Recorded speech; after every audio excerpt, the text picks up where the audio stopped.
আচ্ছা, কেউ কথা বলবেন না। এই যে দেখতে পাচ্তেছেন আমি আমার ভালোবাসার মানুষটাকে পাওয়ার জন্য তাবিজ করতেছি।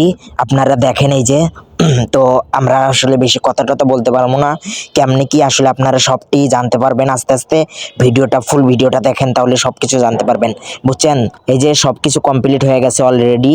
অন্তরে অন্তরে মাওলা তোমার ঘর, সেই ঘরে বৈশা তুমি। আচ্ছা, আপনাদের কি মনে হয় এখন আমি আমার প্রিয় মানুষটাকে পাবো? আসলে ভাই এগুলো তাবিজ কবজ করে কখনো প্রিয় মানুষটাকে পাওয়া যায় না।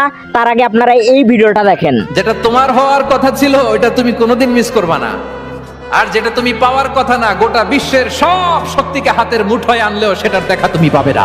আমার মনে হয় না আমাকে আরো কিছু বলতে হইব। হ্যাঁ, তাকে আমি অনেক বেশি ভালোবাসি, কিন্তু তাকে ভাগ্যের উপর ছেড়ে দিছি। যদি আমার ভাগ্যে লেখা থাকে তাহলে তাকে আমি পাবো, আর যদি ভাগ্যে না লেখা থাকে তাহলে তার পরিবারে যা চেষ্টা করতেছে সব হইব। আর যদি ভাগ্যে থাকে, আমার ভাগ্যে থাকে, তাহলে তার পরিবারের সব চেষ্টায় ব্যর্থ হয়ে যাইব।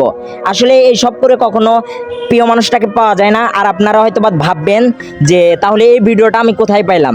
এই ভিডিওটা আমি টিকটক থেকেই ডাউনলোড করছি, করার পরে আপনাদেরকে আকর্ষণ করার জন্য এই ভিডিওটা আমি মানে ফার্স্টে রাখছি আর কি। তো যাই হোক, সবাই ভালো থাকবেন। তাকে আমি অনেক বেশি ভালোবাসি। মনে রেখো